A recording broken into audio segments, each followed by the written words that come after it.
up at 5 in the morning and go to the pool. And also swimmers stay in the house of other swimmers. So since I was very young, I stayed in houses of all kinds of people, you know, all nationalities, religion, color of skin. So really my interest in globalization and diversity came from swimming. I also, Marco Polo was an entrepreneur, and you know, I like both psychology and the business world together, and I'm happy to merge that at my job at UCLA. And you know, Marco Polo make bridge among people, and I think that's one of my interests, how to make bridges, especially with people in diverse perspective, whether it's in marriage, or in groups and teams or nations. So this is a little bit, you know, about myself, and you know, you can see how that translates very much into the work I do. I wear really 3 hats. I'm a director at UCLA of the staff of faculty counseling and consultation services. If you go to my offices, what we do there is we move people from TGIF to TGIH, from Thank God It's Friday to Thank God I'm Here.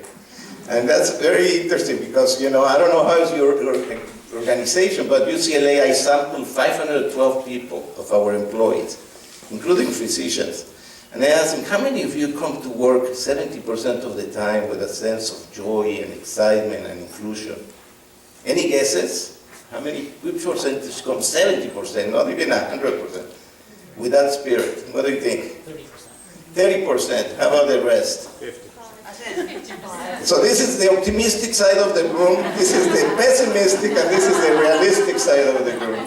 1 out of 4, and you know, I just was driving, I was flying from India, and I was reading this book by Daniel Pink, the best book on motivation. You want really to motivate yourself and others, you need to read Drive by Daniel Pink. And he cited a study by Gallup, where he mimics exactly what I find out, that 1 out of 4 people come to work excited, and 3 out of 4 just checked out. And I think that's because of a lack of emotional intelligence. So I'm very, very excited today to talk to you about emotional intelligence. So why should you listen to me, right, today? I'm telling you, my interest in emotional intelligence came very much when I became a psychoanalyst. And my last year, I worked in a house of elderly people. So I don't know if you have visited houses of elderly people, but it's kind of sobering, really. Very few people come to the end of their life with joy. There's a lot of bitterness and anger. Yet there was a small group of really elderly people who were kind of happy. So I decided, might as well, if I'm going to do a PhD, why don't I study what brings happiness and success? Because there's a lot of happy people, but they are not successful. And there are a lot of successful people who are not happy. I want to do both happy and success. And my field, psychology, has become wise. In the last 10 years, you know, positive psychology has developed as a real science. You know, for a long time I thought, why don't we study happiness? And my teachers would say, happiness, you're crazy, you know. But can we study depression and not happiness? I mean, it never made sense. But 10 years ago, we became wiser. As a matter of fact, in the United States, there's 4 wonderful PhD programs in positive psychology. The first one in the Claremont colleges. So there's a lot of good data now about what brings happiness, what makes resilience, what creates great workplaces, what creates happy families, you know. Matter of fact, the guy who founded the first PhD program was the CEO of Lululemon, and he told them at the end, don't give me a paper, do a documentary that summarizes the data you find about what brings happiness. And you can go to Netflix and Google happy documentary. Any one of you have seen it? It's 1 minute and 15 of pure research based, starts in Calcutta, India. Wonderful, really, documentary that summarizes a lot of things I'm going to tell you now. So what makes happy and successful people? You know, the first one, we know that happy and successful people have a vision. Are people who have a vision, and not only have a vision, but then have goals that they are congruent with that vision. In other words, life at times leads us to places, right? The most unhappy people have a vision like being with their kids, and yet they spend 10 minutes every day, and when they want to be with their kids, they were gone to college. But they just got some mojo from surfing, but they live in Phoenix instead of San Diego, you know. So in life, it's very important to have a roadmap. And here my hero, I think I put here, is John Wooden. coach, which I myself was lucky enough to be coached by him. Any one of you know why John Wooden is very famous? Because he was UCLA coach for many years when they were winning the pennants. Yes, coach of UCLA, many years, won, you know how many pennants? 10, exactly. To win one, you know, March Madness is tough, right? But not only he won 10, I think what's amazing is he won how many in a row? 7 in a row. I mean, this is amazing because, you know, college sports different than professional sports. Professional sport, you can have Messi for 10 years in your team. Here you have 4 years and maybe 3, at times 4. So the guy maybe got lucky the first time, but to win 7 in a row, he needed to groom 3 generations of players. This guy knew how to create winning teams. And what he did, really, he has a great book called The Pyramid of Success to someone maybe 7 to 10, called Miles, like a mile, Miles and Inches by John Wooden. And he believed, this guy believed, he understood that you need to have a roadmap. So he has a pyramid with many values, like 36 values. And before playing basketball, he would sit down for 10 minutes and would say, today guys, we're going to talk about what is commitment. Today, we're going to talk about really what is team spirit, what is integrity. And these guys really believe that these guys make them a champion, not only because, you know, they taught them how to play, but it gave them a roadmap. So in life, you need to have a goal. And if you come to my house, I copy from it, really. You come to my house, you will see a pyramid as you enter my house with 6 blocks. I've been doing this with my kids, about 8 and 10. I told them a Martian is going to land in Los Angeles. And he's going to ask them, who are the Cherbosque? So who are the Cherbosque? So my kids tell me, well, Daddy, we're about fun, great. Cross-cultural, we speak different languages, great. Dream high. Hard work, no, Daddy, that's you, that's not us. Okay, so, you know, it was so amazing. Then I gave them dots. I said, okay, put this green dot if it's a value that we live, yellow partially, red. Fun, 2 greens. Cross-cultural, 2 greens. Generosity, 2 reds. Daddy, you never give money to people in the street. It was so fascinating exercise, really, to see where I walk the talk and where I don't. Respect, one kid gave me green, the other one red. You want me to be like my sister? She's all right, you know. Great exercise for you to do. I got to give it to you later to do that. I do that. My kids know, even now they are 2 daughters, 19 and 21, and they know January 1st, I'm going to ask them, the Martians are coming, and so who are the Cherbosque at this time? I need to tell you, this was so powerful that the teacher of my kids, 3 days after I did that, called me at UCLA and said, what are you telling your kids? I mean, they're telling them that the Martians are coming and the other kids don't know what to tell them. And since then, in this school, you know, it's a Jewish school called Heschel Day School, parents, in the 3rd week of the class, they take their kids and everybody in a t-shirt comes with his pyramid and the 6 blocks and every family walks out knowing what are they going to tell this Martian. What are the 6 things that make us who we are. So emotional intelligence is about having a clear vision and really then congruent goals with that. The second thing is meaning. You know, this is so important, really. Having a sense of purpose. The most joyful people have a sense of who they are. And the teams, the most amazing teams, have a really deep sense of meaning. I told you this, Daniel Pink, who did a lot of work on motivation, he said, in this economy, people want 3 things. You need to do nothing. Just put them to do what they love to do. Like I like to train, so let me train and give me feedback. You need to do nothing to motivate me. Just put me to do what I love to do. The second is, give me a lot of autonomy. Let me work when I want to work, with the people I want to work, at the hours I want to work. And the third one, inject me with meaning and purpose, you know. I want to feel like what I do makes a difference. And I put here Viktor Frankl. Any one of you know Viktor Frankl? Man in Search of Meaning, one of the best books about really understanding the importance of really having a purpose in what you do. The third one is something I would pay money for the schools to teach this for my kid. Resilience. More successful people know how to navigate change and to be resilient. Resilience, yeah. What is resilience? Anyone? Give me a definition of resilience. What do you understand by resilience? You'll stick with something. Yeah, it's the ability to stay focused on something, but what else? Just being able to bounce back. Exactly. Resilience not only to focus, but really, I say bounce back from a setback. I always say it's coming stronger and wiser. And I would pay resilience. One of my daughters, she's in Boston Conservatory of Music. Just even to get to the Boston Conservatory of Music was an achievement, but this kid wants to be in Broadway. And, she just called me, she didn't even make the last play in the school, now she's going to Broadway. How many times she's going to hear, you're too short, you're not soprano? This kid will need resilience. And I have good news and bad news for you. The bad news is that, some people are born with resilience. Some of the research tells us that people are born with some resilience. But the good news is we can develop people to navigate change, to overcome, to develop resilience. And there's some fantastic researcher called Martin Seligman. He wrote a very good book called Learn Optimism. And if you go to the website, Seligman, you'll find amazing tools to help you navigate change, build resilience. I mean, it's so important. I just, last Sunday, really, I had this event in my house and I forgot to warn my friend. I have an aunt, her name is Lola.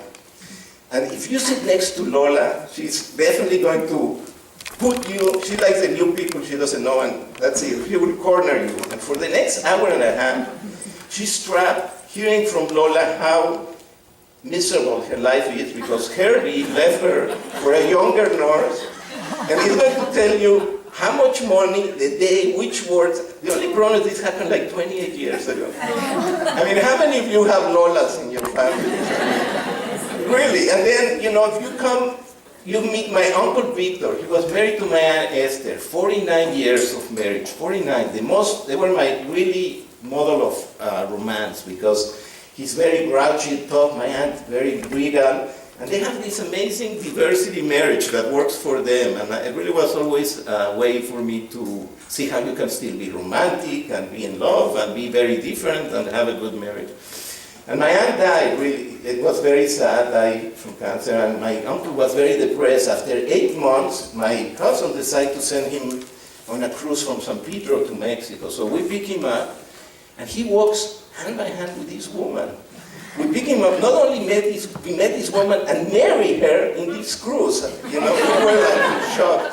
My cousin didn't want the father to go in the car, so I took my uncle and I said, the truth, we're in shock. I mean, we thought you were so in love with Esther. This is only 8 months. And, Victor just turned around and said, Jorge, I'm 70 years old. I'm in good health. I met this amazing woman. If not now, when? And I need to tell you, he's happy as a clam, this guy, and it's true. Who you want to be, Lola or Victor in life, You need to develop resilience, that really is very, very important.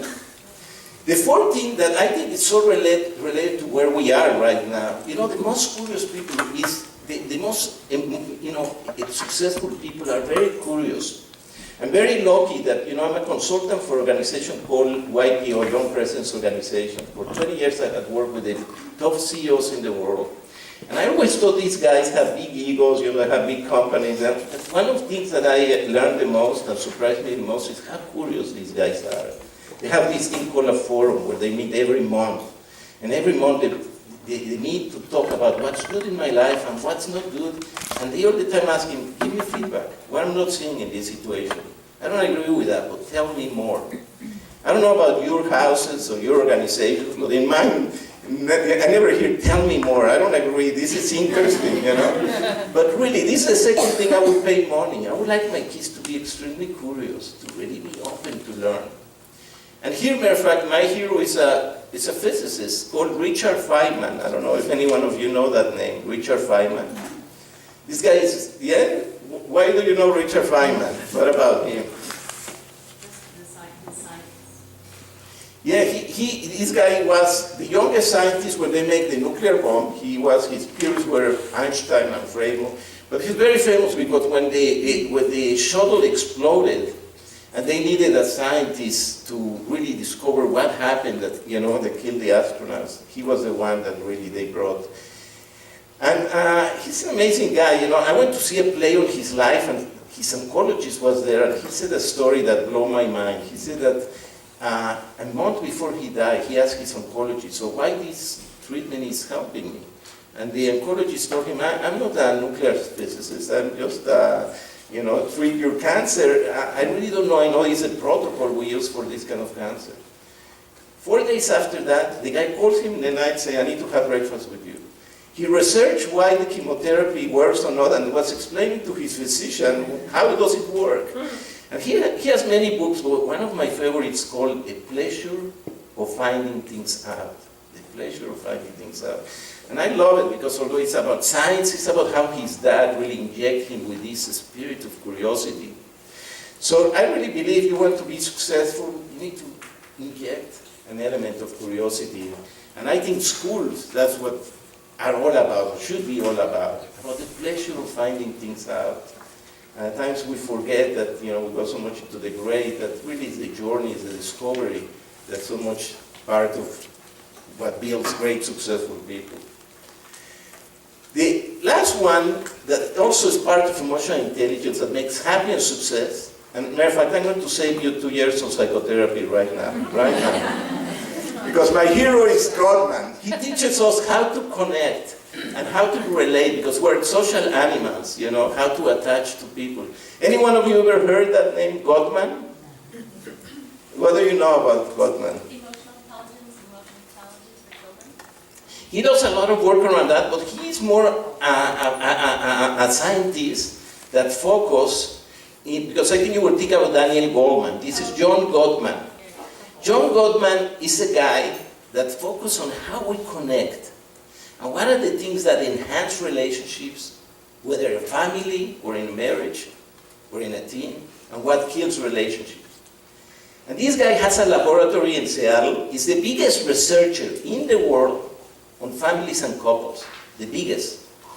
And this guy, you go to, if you have some tensions, in your teams and your families and your marriages, you go to his laboratory in Seattle for 3 days, and then he introduces some stressors. He gives you some, they need to be a little bit, and if there's not enough, he puts a rat in the room or spoils your food. And then he takes a vignette of how you do when there is stress. How do you fight? How do you deal in your relationship when there is a little stress? And listen to this. This guy with 89, I'm talking about almost 90% of exactitude, can predict if you're going to be together in the next 5 years. 90% almost. And the guy knows what kills relationship and enhances relationship. It's science. I would pay that. I mean, we don't learn this in school, but this is powerful stuff. You know what kills relationship? Shannon is angry with me because 6 years ago I didn't include her in a project. 6 years ago, that kills relationship. You know what kills relationship? We're upset, and for 2 weeks you don't talk to me. You don't talk to me. For 2 weeks, you send me to sleep somewhere else. You know what kills the relationship, Lisa? I share with you that I was a stuttering kid when I was very shy and stuttering kid. We fight, and you bring that vulnerability. I share with you, of course, we love you. You stuttered when you were a kid. And you bring a vulnerability. I mean, we do that. You cannot imagine how often I do that with my wife. You parents, when I am angry, I bring all the army, So it is a science of how, and what this guy found, which was very interesting, is find out that, many couples and families and teams who fight have great relationships. It's not if you fight or not, it's how you fight and how you come out of the fight. And he has a seminar, maybe from all the books, really, this is where I'm saving you therapy. You need to read this book. I give it to every couple I work with. It's called the 7 Principles of Highly Effective Marriages by Gottman, Gottman. I think it's a roadmap based on science, not in anecdotes, as many self-help groups, pure science, of really what's the roadmap to create great relationships. So today, I teach this class in really a month, at times the shortest is a week, so I'm giving you a taste. I brought a little bit of emotional intelligence, but this is the essence. I thought maybe also to teach you something as it relates to emotional intelligence that I feel is so powerful because, emotional leadership is the spark that ignites people's performance, creating a bonfire of success or a landscape of ashes. And I think that's so true for parenting too. You know, when I was a kid, I remember I used to go to some homes that it was great to go there. They gave me cookies, they knew my name. I loved to go there. And there was other homes I used to hate to go. There was this house I remember was dark. I don't know why they covered the furniture with a blanket. Nobody came to welcome me. I mean, which kind of homes or schools of, of marriages are we building? One that really create synergy like this, or the opposite?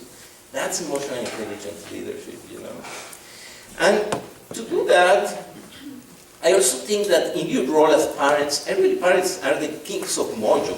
It's about bringing mojo in our kids. Mojo is that inner energy that we have that it starts from the inside but radiates to the outside. And our mojo is when we do something that has a lot of creation, that's very powerful, it's very positive. So interesting, I'm doing a film at UCLA called What's Right at UCLA. And to qualify, you need to have the worst, the shittiest job you can imagine. That's the only way you can qualify for my interview. And I'm interviewing these amazing people. One of them working the 4th floor, never see even light. And yet when you give the keys to this guy, he just makes you feel so alive, I interviewed the other day, they said, well, this was like the best. They nominate this woman, her job is to clean the poop of the rats. Now I said, nah. I mean, that's what you do the whole day? How could you tell me you have mojo? I said, oh, you want to see my, why? You want to see my benefits book? I said, you work with your UCLA benefits book. She opened her bag, and then she takes this book that you can see that she creates herself. And then she tells me, oh, this week, Monday, I'm going to walk in the beautiful sculpture garden. Tuesday, Duke is coming to play basketball. On Wednesday, there is this woman goes and see what is my benefit of being here. And she writes her own benefit book. I mean, just talk about really mojo, about emotional intelligence, about the ability to find some purpose in something that I don't know how you could do it. I mean, it's amazing, isn't it? It's really amazing. One thing I wanted to show you, and I did, all of the information I have is mere fact in the handouts I gave you, and I left the PowerPoint, and maybe they can email them to you. I would be happy if you want the slides for you to have. So, but this is something, look at maybe page 2, because this is really important. What is the magic in creating extraordinary bondings? Whether you as my wife, or you as my kid, or you as my coworker, or you as my partner. The best way to look at them is through attachment theory. Is this guy called Bowlby, who was a pediatrician, that analyzed very much what creates really great attachments. Why some kids are very anxious when they go to camp, and others can go to camp and be very happy to you when they see you. How do we attach, to other people? How can we create attachments? They are not very anxious, they are not over-dependent. They are also enough strong that people are so happy to connect back. And this is the formula.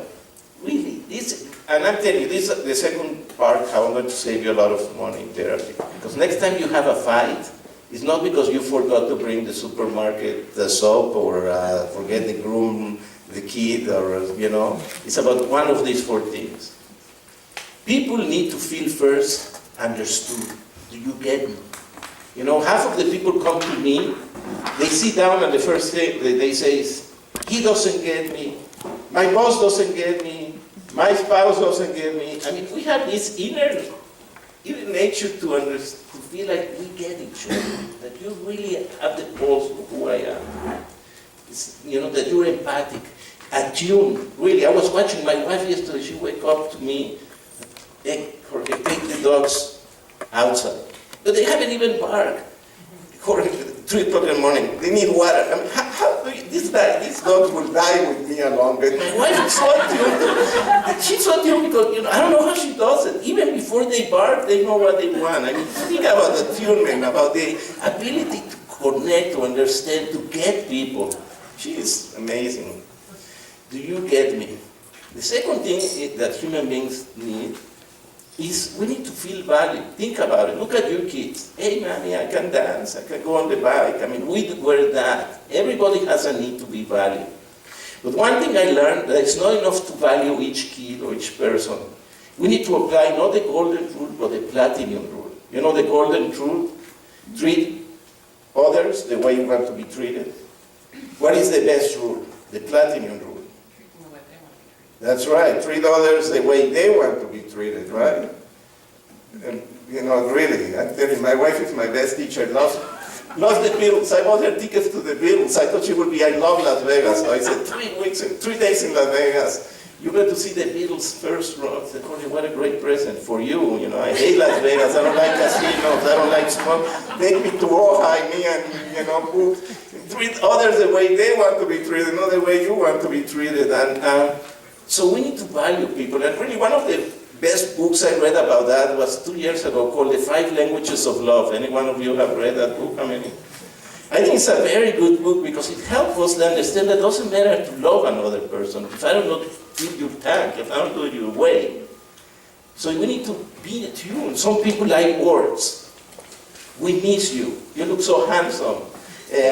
What a great project. I love this, you know. Words. How many of you are from words? I'm a very wordy person. Anyone need words here? You know, I married someone that forget words.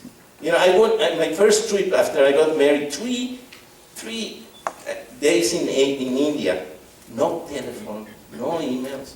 I opened my bags, it's full of protein bars and medicine, because my wife is not about words, it's about doing things.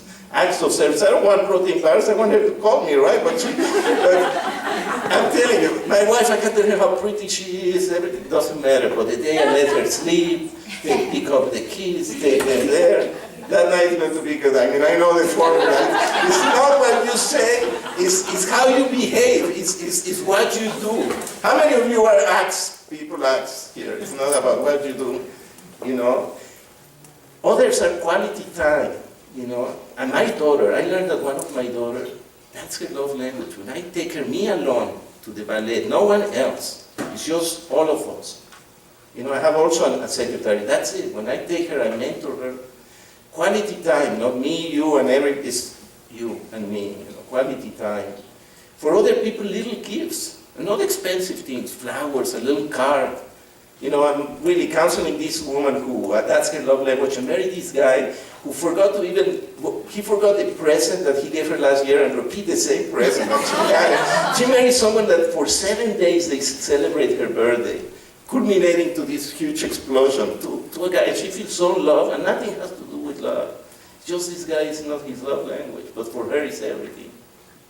And touch. Some people like to hold on. Some kids love to be cuddled, others not. You know, this really book was so important in my race with my kid, because I'm very cuddly, and one daughter of mine is not very much. And when I would hug her, she would at times withdraw. And I always thought, what did I do? Until I learned this book, I got it. She's not about touch, she's about quality time.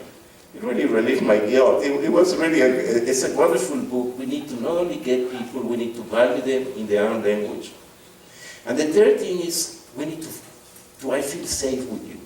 Is it safe to be in this house? Do people in this house, in this school, in this community where I move, is it safe for me to show up, to be fully me? If something is happening and straining that safety, you're not going to show up, you're not going to be fully there. And the last one is, okay, if I'm there to really show off, are you going to really watch my back? Are you going to be there for me when I need you? I'm telling you, big fight, it's not about that, it's about one of these things. I don't feel you get me, I don't feel valued by you, I don't feel safe, I don't feel you have been there for me when I need you. And if you want to resolve the issue, go there, don't go here, go deep in many ways. So, by the way, if you want to read more about this, I'm going to throw another book. I love the name, the title, Hold Me Tight. One of the best couples books I have read in a long time. So let me be practical today and also talk to you a little bit about what is emotional intelligence. And you know, this is an amazing thing, because if you go to my website, you will see we teach corporations like the Disney company. Every employee of Disney is trained in my model of emotional intelligence. But really my passion is to bring this to school. We have an educational realm. I would love that kids, as they learn geography and biology, will learn 1 hour a week of emotional intelligence. I mean, that's my dream, but it's so hard to do it. You know, public schools, I even give scholarships to some teachers to come, but so I'm in private schools, you know, it's so hard to get into the public school. Everything is so about, teaching and getting, don't leave kids behind. So I hope we will eventually teach 1 hour a week, how to be resilient, how to know how you are, how to feel comfortable with who you are, how to relate to people who are different than you, how to resolve conflict, how to motivate yourself. I mean, all these things that the research, I'm not going to borrow you, but the research now talking about what brings success. The Center of Creative Leadership, the biggest center of leadership in the world, follow hundreds of thousands of leaders, have great technical skills, and they're very much interested in know what great leaders, but what derails leaders. What they follow is people who have these amazing skills that they never were successful. And they find out that once you have the really technical skills, what brings success are three things that are emotional intelligence ability: the inability to manage change, the inability to work in teams, and poor interpersonal relationships. So, I could bombard you with just the information of how important this is to be successful once you have, the technical skills. So this is the model of emotional intelligence. The first one, the blue one, is called affirmative introspection. Affirmative introspection is the ability to look at yourself, be introspective, be in touch with who you are, feeling comfortable. My kids, I have these beautiful kids. One of them feels I'm too short. The other one thinks, I wish I would be taller. I mean, it's so sad, how difficult it is to create comfort in your own skin for our kids. They already have standards to live in. And what an amazing thing will be to help them to be just comfortable and know who they are, introspective, because awareness precedes change. The world's leaders, they don't know how they impact other people. So it's about being aware of ourselves, our biases, understand ourselves better. So I love this area. I will do some exercise with you to understand why it's so powerful. The second one I love it too, self-management. It's so important to govern our emotions. When people say, don't bring your emotions at work, they're wrong. First, it's impossible. It's like me telling you, don't bring your head tomorrow. I mean, can you not bring your emotions? I think we need to tell people, bring your emotions, because emotions are powerful source of information for decision making, for bonding, but manage them. Because when emotions manage you, it's very dangerous. And look what's happening in schools. There's no month that we don't hear. I just heard that there's a school here in Manhattan Beach or somewhere for 2 days is locked out for threats that somebody is doing. I mean, there's so much stress, and people are really having difficulty governing their emotions. So emotions are powerful, but we need to govern them wisely. We need to deal with uncertainty and stress and stay positive despite uncertainty, right? So self-governance is very, very important, and we have a lot of techniques of how to handle anger in a positive way. Do we teach that in schools? I don't think we do. We do it in, when we play soccer with our friends or football, but can we provide tools on how to really do that? The third dimension, the red one, is called intercultural literacy. And it's about the platinum rule. It's not enough to know yourself. These are tools to understand and be empathic to people who are different than you. And the yellow one are social architecting tools to create synergistic and cohesive, places.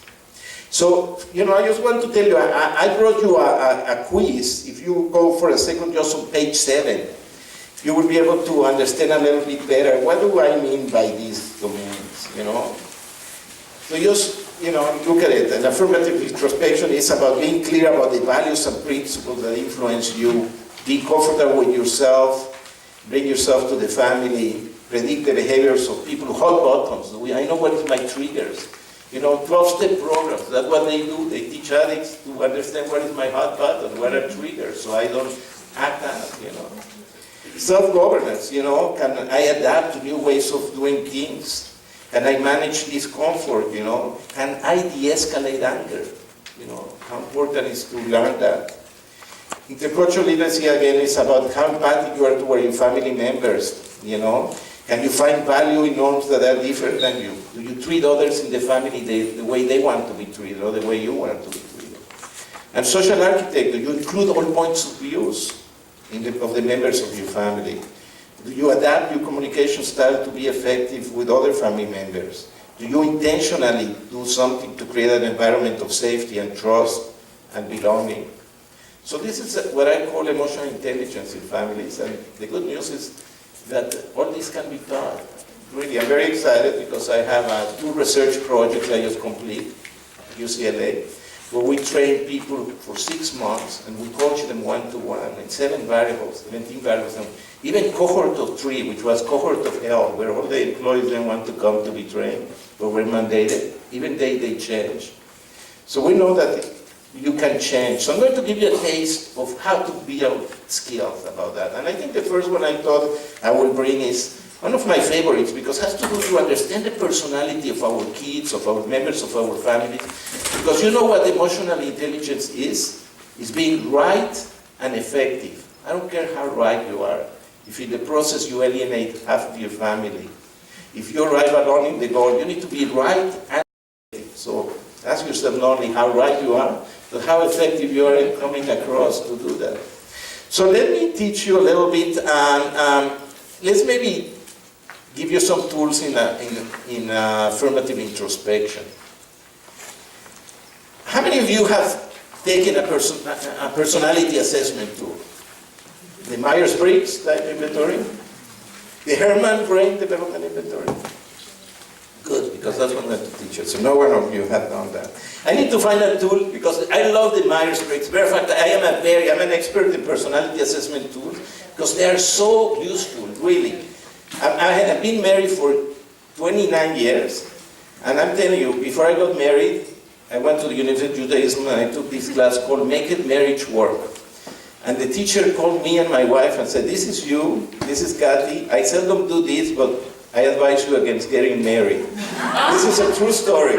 And you know what, she was right in some ways. We're so different, not only we're from 2 different cultures, but we couldn't be, I'm like she's extrovert, I'm very extrovert. Extroverted people get a lot of energy from being outside. You know, I was preparing this lecture, I took myself to the mall the other day. I talk, you know, when my wife goes, I put the football, I go visit my friends. I just went this weekend to work. I came home and said, Kathy, how was your weekend? Fantastic. What did you do? Nothing. What do you mean nothing? Who did you talk? I don't think I talked with nobody. No one? 2 days? No, I had read Dostoevsky, she's a curator of rare books. My wife, I would shoot myself after 3 hours. She was so excited. Her energy was, you know, I was in the garden with my doggies, reading. She didn't talk to a human being in 48 hours. I mean, that's amazing to me. And she was happy as, so interesting, just personalities, you know. How many of you, matter of fact, is in a relationship with someone very different than you? Look around, you know, like, how many of you are with someone very similar to you? You're like the 10%, lucky to you. My definition is that you choose someone who is very different to you because it excites you, complement, and then you spend your life to change them to be just like you. That's what marriage is all about, right? So, you know what? Before I teach you about personality, do this exercise. Go to page 8 and circle in this handout 6 characteristics, 6 adjectives that you say, that's totally me. Not aspirational, not the way you wish you are, but the way you really are. Look at all of them. I don't care where they fall, but circle 6 in the whole page that you say, wow, this is totally me. This is really me. I'm moving a lot. I'm sorry. I will stay. 6.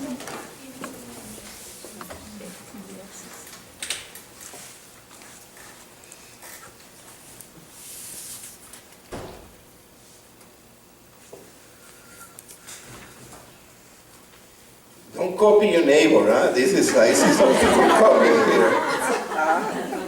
This is your assignment, guys.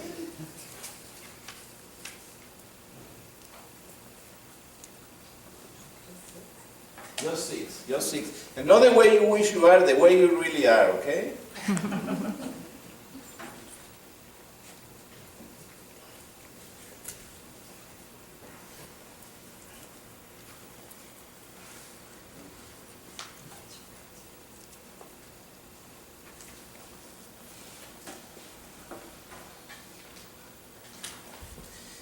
You know, what I think I will do is, Cheryl, if you want, I can email you the blank copy of the handout. So if you guys want to use this with your families, you will have. So maybe you can distribute to people with the PowerPoint so they can use it. Because this is great to do with your family. It's a fantastic thing to do really with your kids. So everybody, anyone needs more time? So look, so in the handout, you will be able to see there is colors, right? This is based on, it's called the HBDI, the Hermann Brain Deployment Inventory, the whole brain. HBDI, if you want more information, go to the hbdi.org. And Professor Hermann was a neuropsychiatrist, so people who fall more in the blue-green side of the spectrum. How many of you had more blue-greens here, circle? So very fewer here, because this is not an engineering school, but this is a lawyer school, because the blue-green is the left side of our brain. You know, how many of you are more red-yellow? Yeah. Many more. You know, you're the right side of the brain. Like 32% of population follow there. Like 28% are blue-greens. Then is anyone of you has like green-red? I bet there is some like greens and reds. You know, that's like 18%. How many, is anyone who had like 2 blues and 2 reds? So a lot of blue, a lot of red. It's very unusual too, because there's a logical side to you and an emotional side of you. Usually there's a little tension. At times your head tells you something and your heart tells you something. But the rarest combination is, any one of you had like 2 greens and 3 yellows, or 3 yellows and 2 greens, very green and yellow? Yeah. These 2 people, I want you to look at them very, very carefully. Not because they are very disturbed, although they are very rare, only 8% of population, but this is important to see this, because these are the crisis managers. In other words, if there is an earthquake right now, and you're going to follow me, you're going to be following the wrong person. You should be following her or this guy over there.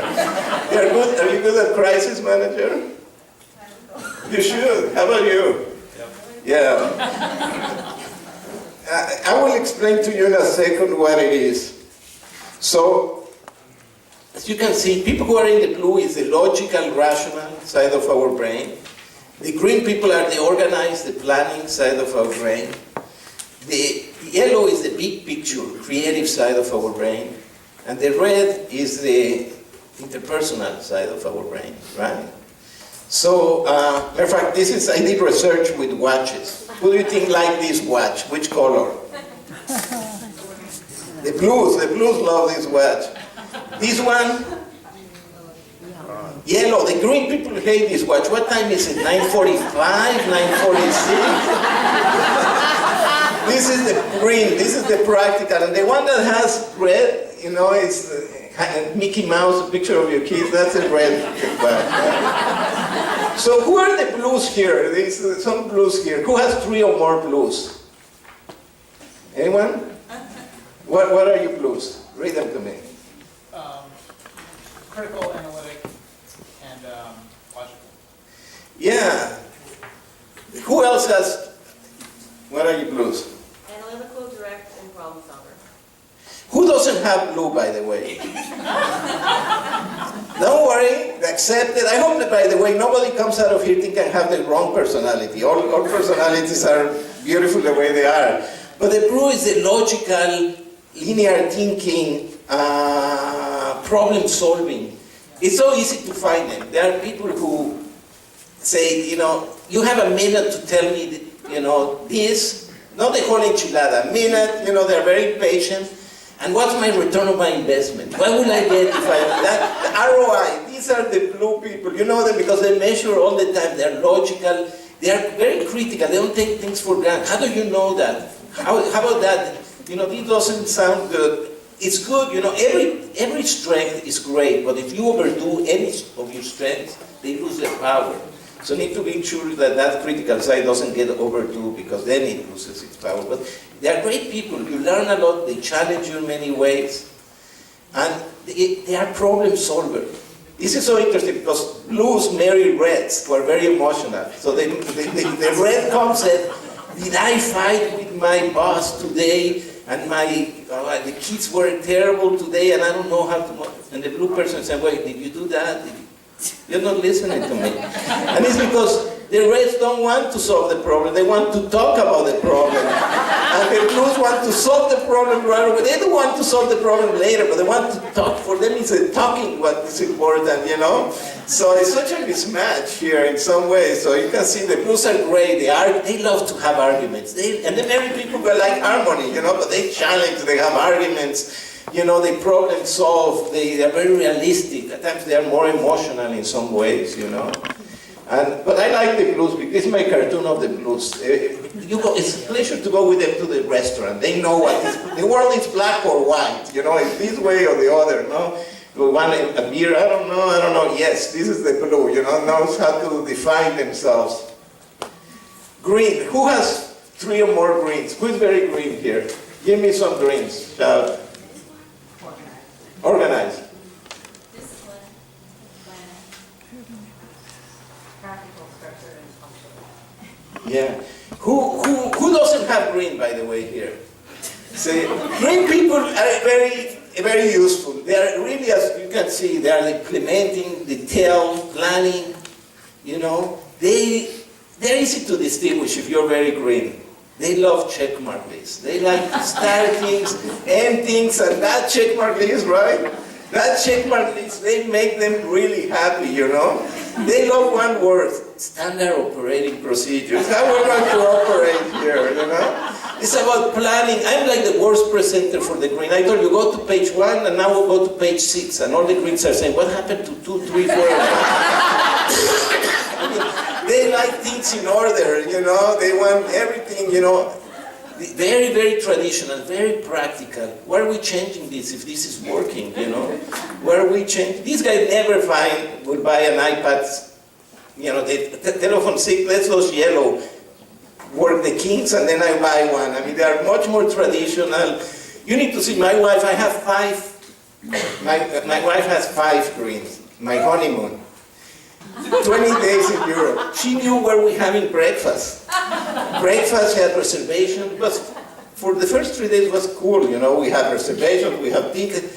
After 20 days like that, I don't have one green in me. I said, Kathy, blindfold me. What? Blindfold me. I said, why? I said, put the map of Europe. And wherever my finger comes, let's drive there. What? We have reservations here. We landed in Bruges. I had never been in Bruges. That's where we're driving. And I'm telling you, and we still fight. I tell her, Kathy, this Sunday is a yellow Sunday. It's not a green Sunday. I mean, she likes to start and very practical, you know. It's action-oriented, checkmark list.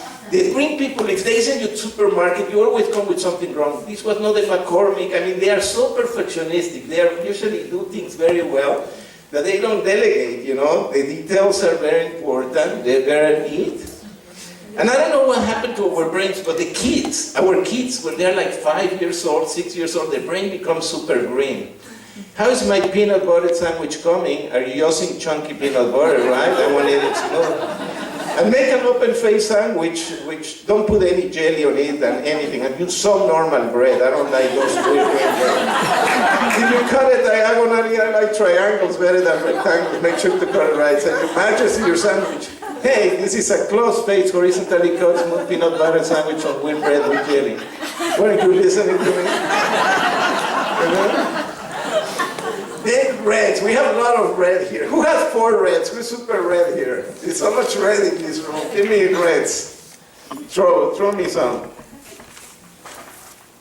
Emotional, enthusiastic, passionate, and responsive. It's true. You know, it's like reds, the world is the emotions, you know, it's the emotions. It's interesting. I saw this couple buying a house because I'm looking at some houses and the wife, super red, married to this very blue guy. So, wow, look at the roof, and look at high ceilings, and look at this nook. I can see myself reading this book and the husband saying, but look what's behind that, it's the freeway is outside.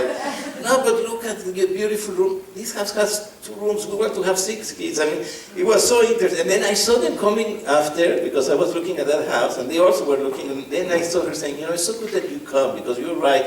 After, I can see that it might not suit us, So it was so interesting, because the first is an emotional buy, The red people are guided by emotions. The experiences, the emotion. They are fantastic because they care, they groom people. It's about really including people. There are people who really bring the cake and make sure that everybody feels part of the team. There are leaders who really groom their own people. They self-develop their own people. The only problem with the Reds is that they take the world very personal. They think everything is done to them. So I have news for you. You're not the center of the universe, really. They are not doing it to you. They treat like that the house and the skin. They just have you to build thicker skins because you take it so personal. People get so wounded, right? Yes. $5 for your future, right? So they need to be big, but they bring a lot of the heart, really, to the school. This is Cathy, is the guardian of the red, right? And then I love the yellows. Who has 3 or more yellows? Give me yellow. Adventurous, curious, synthesizer. Yeah, yellow is the opposite, of the green. The yellow is about adventure, about possibilities, about creativity. They want to be ahead of them. I told you that green kids, they like to start things and end things, right? Yellow kids like to start things. They never end, they get bored. Have those greens finish these things, The fun is to start, especially if you don't have any green in you. It's about creation, it's about possibilities, so it's about really opportunity. I told you, the yellow people like standard operating procedure. Yellow kids hate standard operating procedure. They don't like rules, they like to break rules. It's about the adventure. Look at how the greens go to the supermarket. They go here, everywhere, the line. The yellow people think it's a safari. They go here and they go there. It's just so fascinating. They are visionaries. They see the big picture. They integrate ideas. It's about really metaphor, curiosity, envision the future, right?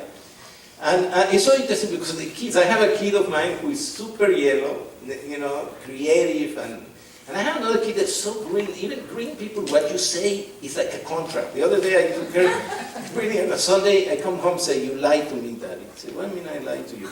You told me we're going to go to the pier, then you're going to take me to my restaurant in Santa Monica, we're going to go to the movie. And it's right, I went to the pier, and then I met some friends I had seen a long time, saying, come with us. I changed my plan. I have a green kid, for the green kids, like a contract, what you say, if you don't, and now that I need to be mindful, I have a green kid, because she feels so disappointed. I better fulfill what I told her, because she really takes, my other yellow kid loves it. The green kid really feels disappointed because she really thinks we're going to do this and this and this, so I need to understand, being right and effective, understand how to deal with her so I don't lose faith with her, right?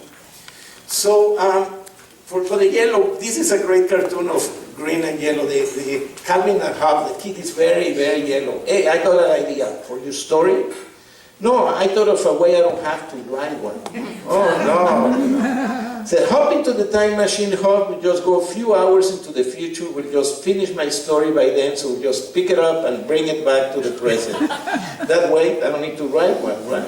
And the poor cat says, something doesn't make sense, and I think it's me sitting in this box, right? And they say, well, relax, we'll come as soon as we go, right? So how to communicate, with our kids, with our, spouses who are blue, they're going to go to the point. Why, to the point, straight, critically, logical in some ways. And with our green kids, they like to start and end things. Be very mindful that for them, really, standard operating procedure is important, punctuality is important. Yellow, the creative part of really starting, why are we doing that, more conceptual.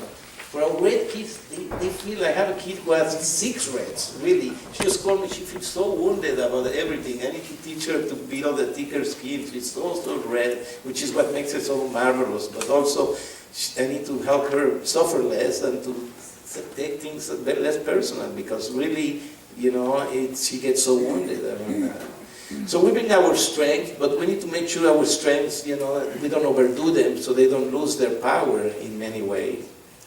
And this is a great exercise. You can change the words. You know, I'm trying to say, I think I changed some of the words to make it more kids-friendly. So send me an email, I will send it to you. It will be fun for you kids to identify where they want. They'll have a napkin family, you know, or very red notes. Well, daddy is so to the point, and at times, you know, criticize me. It's not like he's doing it to me. It's just like that. You know, I think what this does is give us maps to understand each other's better. So I thought this is very useful for me, and not only at work. I was working with a bank who bought a brokerage firm. They're killing each other. I did this exercise, and in a minute they got why they're killing each other. So it has many applications for you. I wanted to maybe review briefly another concept of emotional intelligence called schemas. Have any one of you ever heard of what is a schema? What do you understand by a schema? It's a framework for how you view the world. Exactly. I love it. You nail it perfectly. A schema is a framework of how we see the world. We see the world, you know, the Chinese used to say that we don't see the world with our eyes. You know, we see this world with what's behind our eyes, right? I could come and say, look at top of the world school. It's bringing me to talk to you. They're paying me, and it's bringing parents, and it's giving them this amazing setting to learn. They even have little bagels, and I mean, how much abundance there is in the world, right? Well, I can say, look at this top of the world school. I mean, they're a little scampy, right? There's no eggs, bacon, the bagels, not even cream cheese and wax. I mean, these guys are a little skimpy, right? I mean, how much scarcity there is, really. What's the truth here? There is abundance here, or there is scarcity? What is the facts? What is the facts? It's the way you see it. Exactly. There's no facts. No facts. We see not with our eyes, but we see what's behind our eyes, whatever our schemas tell us to see. If I want to see scarcity, I would see it in the Ritz-Carlton. My sister used to marry to this guy, I promise you. Even in the Ritz-Carlton, the soup is late. I mean, you want to see scarcity, you will see scarcity. You want to see abundance, you see abundance. You want to see that people are untrustworthy, wait until your boss does something wrong. There are moments we all do unfair things, and here I cannot trust people. We see what our schemas, and part of emotional intelligence, and some of the things I'm doing, especially with my kids, is to help them keep the positive schemas, the ones that help them achieve their dreams, but challenge the narrative, the negative narratives, you know, that exist in us. And this is so personal because one of my kids, matter of fact, want to go to Berkeley. She's a very good student, terrible test taker. The first time she took the SAT, she scored 1,350. It's really bad. So she came and she said, Daddy, I don't have what it takes. So I called her and said, Tiana, you know what? That's a schema, that's a narrative. And if you believe that, save me the money because it's very expensive, you know. But why don't you think you're a really more slower thinker, but you have passion, you have so much resilience, you have so much focus, and you are a 4.4 student. You might need to take it many times. You might need a lot of coaching. Well, she took it 5 times. She was coached by 3 different people, but she scored 2,050 and she's in Berkeley. And I need to tell you, when I left my daughter, she wrote me this amazing letter saying, Daddy, thank you for challenging my schemas. I mean, and I really believe I helped my daughter to be there. I think if she would have that narrative that I don't have what it takes, this kid wouldn't be there. So we all, not only our kids, it's too late. I don't have what it takes. Narratives are some positive, you know. You think about it, we all have narratives. Here I put some of them. For me, abundance, I have a very generous dad. So I'm giving you all my handouts, you know, I don't care. If I give you a lot, you will give me back and I will create more. That's my philosophy. I don't know if it's true or not, but it works for me. I don't want to change that. I was a swimmer, I told you. I'm bright, but not very, no, I'm not like a genius person, not, a very regular IQ, really, although I have a PhD, really. But I'm one of the hardest working guys you will see. And I love what I do. And I think if you love what I do, work hard, you're going to be so successful. I don't know if it's true or not, but that's my narrative so far. Works really great, I don't want to mess with it, right? My mother died when I was very young in a car accident. She was 38, I was 13. So my narrative is now, not tomorrow. You know, and I think have helped me live life. And also if I now die, I don't have any unfinished business. I know that people go and never come back, so you better tell them how much you care for them. So those are positive narratives that I developed. They are, as you point out, the picture in my mind. But I have also very negative narratives. I need to be aware of them, you know. Because my mother died, I feel endings are catastrophic. So at times, I'm scared of endings. At times it's time to say goodbye to things. So that narrative keeps me at times from growing. I'm trying to lose weight. I have this other narrative. My father was overweight, like, you know, and I look like him. So my narrative, why? The genetic side. Just enjoy the sandwiches. You're doomed to eat. But my father was, I never even wear a swimming suit. I don't think he ever had even tennis shoes. I love to go to the gym, you know. But this narrative is there that's keeping me from creating my dream, you know. So what I want to tell you is that really another thing that's so important is for you is to listen to the narratives that your kids already develop. Celebrate the positive, but listen to those that keep us from our dreams. You know, it's too far away, I don't have what it takes, you know, and challenge them, rewrite them in such a way that they can conceptualize it in a different way. Am I making myself? So, you know, especially today, I really believe parents and leaders, I think that's what great leaders do. They challenge the narrative, the people they lead. They help them really have one that really help them achieve what they do. Because really, in many ways, we create our dreams and our nightmares, you know. So, I want to talk to you about narratives, about schemas, you know. Let's see.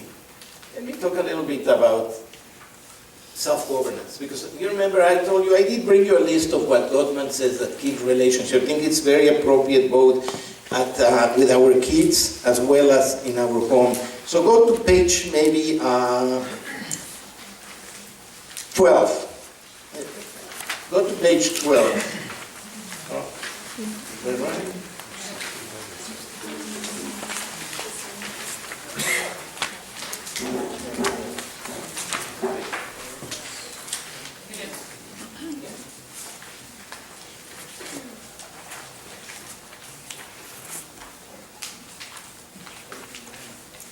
So in page 12, you know, this is really what Gottman says that really kills relationship, you know, criticism. This is important, especially for the blues. It's important to be critical to a point, but when all the time we focus on what's wrong, it really, you know, even in teams, just I went to a great lecture that they were talking about that great teams, the ratio is inverted. How many times do you think we look for one? If I tell you, write a list of yourself, things you like about yourself, things you dislike about yourself. You think you write more negative or more positives? More negatives. What is the ratio? Usually 3 to 1. And what you find out is that great families and great teams invert that. They focus for 3 goods for 1 negative, you know. So there's nothing more than motivating like that. Contempt, this is so important, really, both in marriages as well with our kids. When we go beyond the behavior to really talk about something that really affects the dignity of the person, is the beginning of the end. How stupid, you know. And I have to put them in 8 by 10 and just wear them, you know. What are the things? You interrupt me, Daddy. You know, you are in text message when we're eating, Karina. I mean, it was so interesting just to do a little exercise about what are the things that rub each other in the wrong way, you know, and be aware a little bit about that. So what are all happens? But I'm going to teach you a way of how to have conversations, because it's very important to teach people how to talk. Because when you have anger, it's not about the anger, it's how you resolve the anger, how you handle it. It's not what you say, but how you say things, right? So let me teach you a technique of, you know, that it's called clean talk. Let me go here.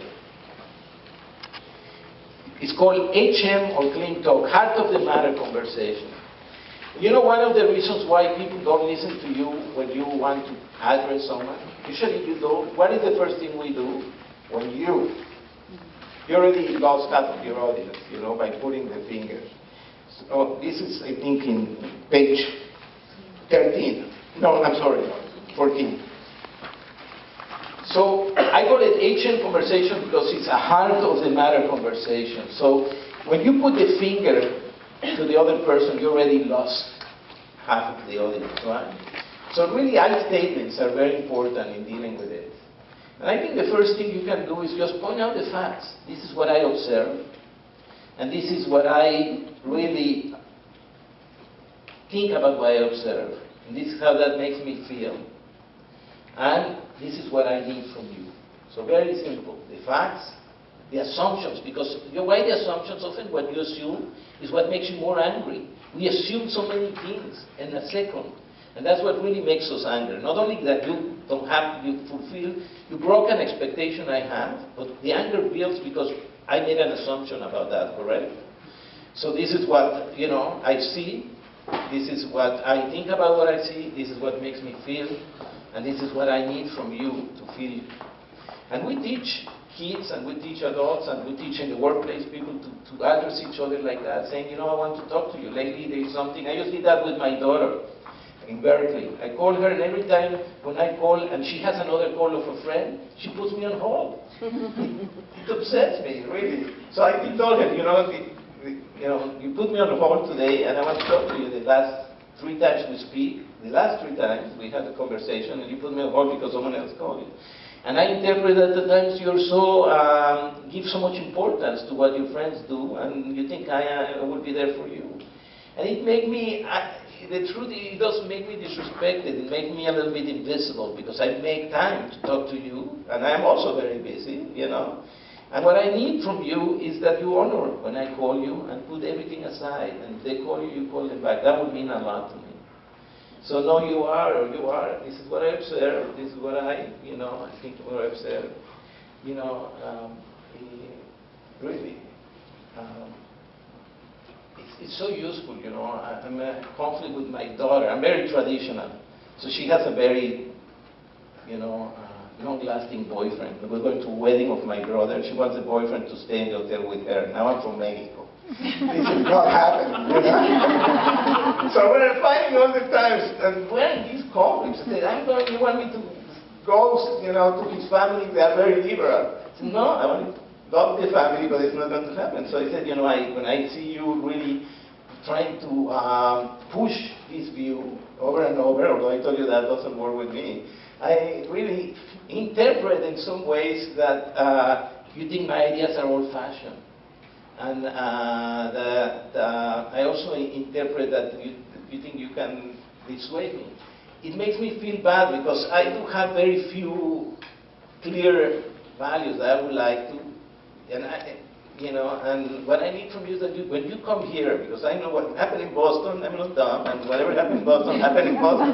But what happened in LA, I want you to respect me. That would mean a lot to me. I mean, it was interesting, instead of moving from this, to talk a little bit about my assumptions, and then she does the same thing with me. Daddy, when she told me the same thing, when you posing your values in me, I interpret that some ways you live in a different world and that you don't trust me. She was telling me it's an issue of trust. She feels like I'm trusting this a really serious relationship.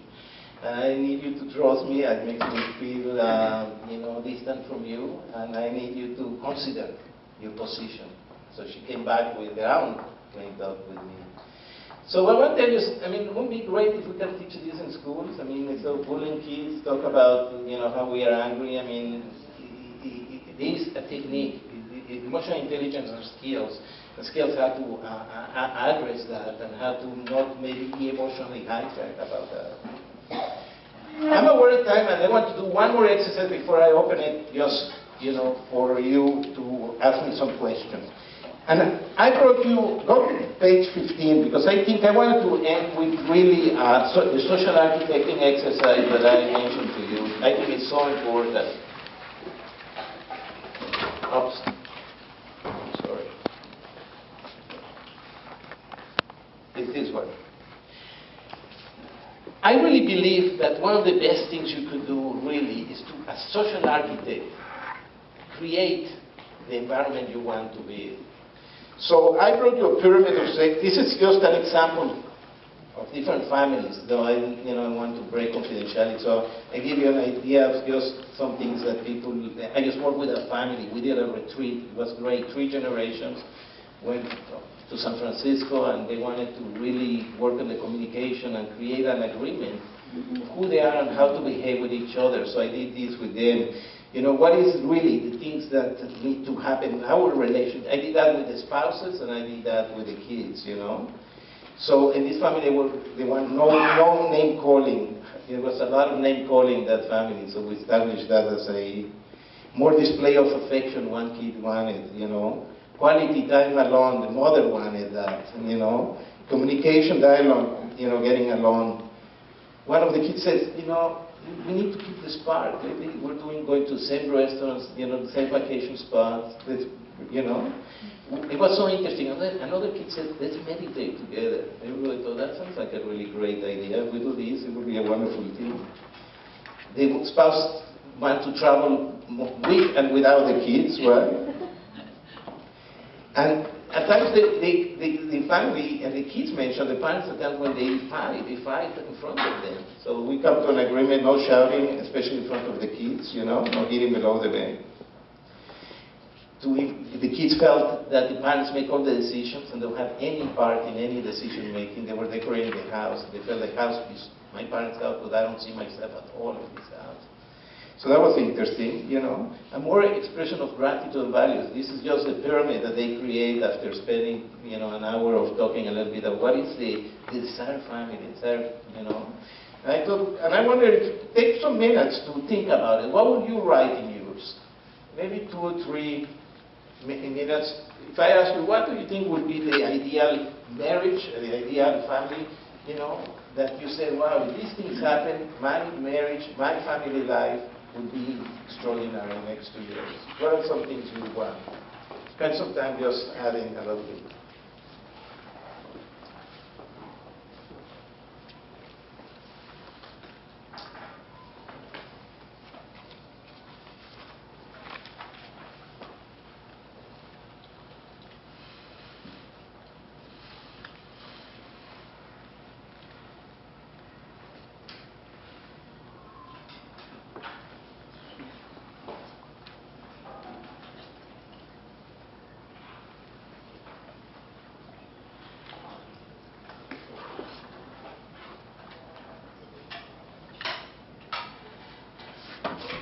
And this is like confession. You need to verbalize, otherwise it won't happen. So turn to someone next to you. Choose one thing you feel comfortable sharing.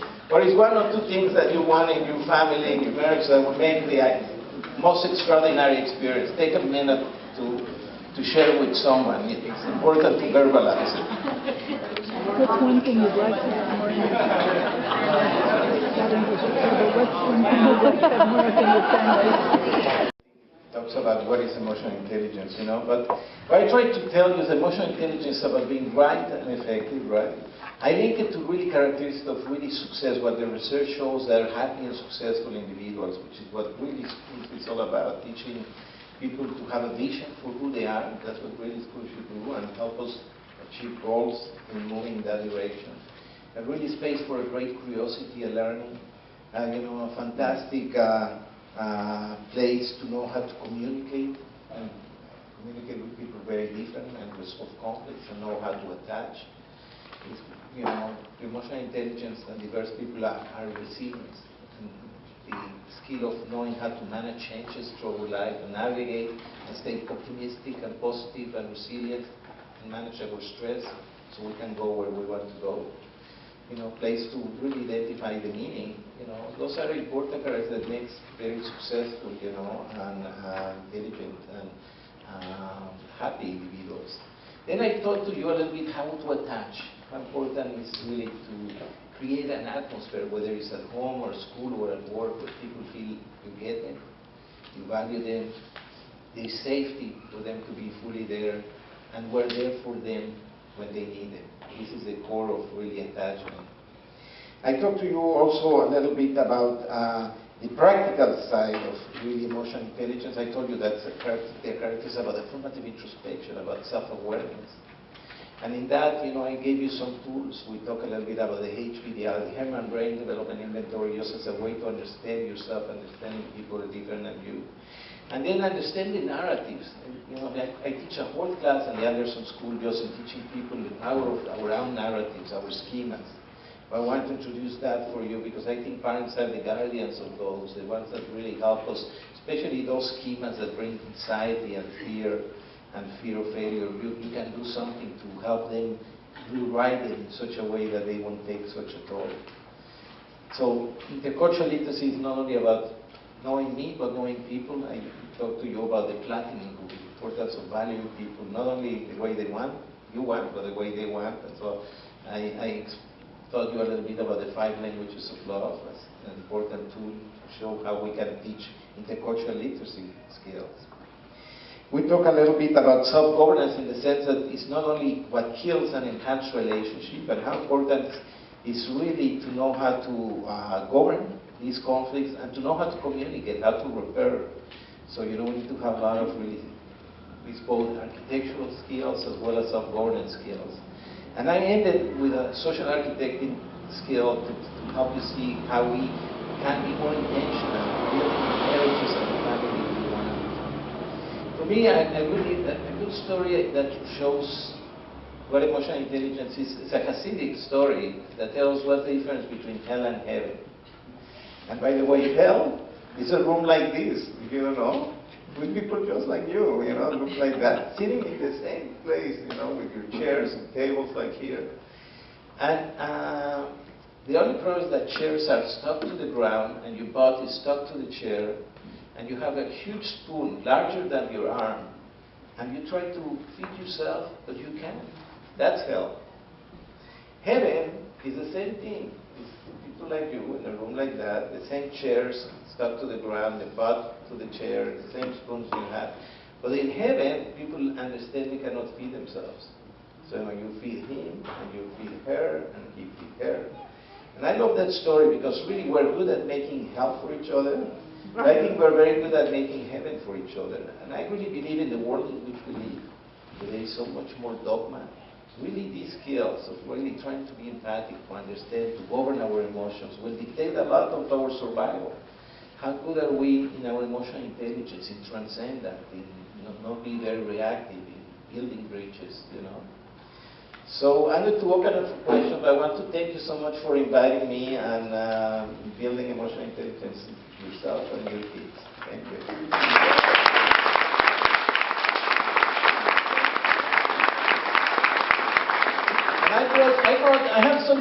I want to give you something. So I have a lot of my books in education for kids are out of print. We're printing them. So I bought things I do give, work, but you can just replace work to family. It's very applicable.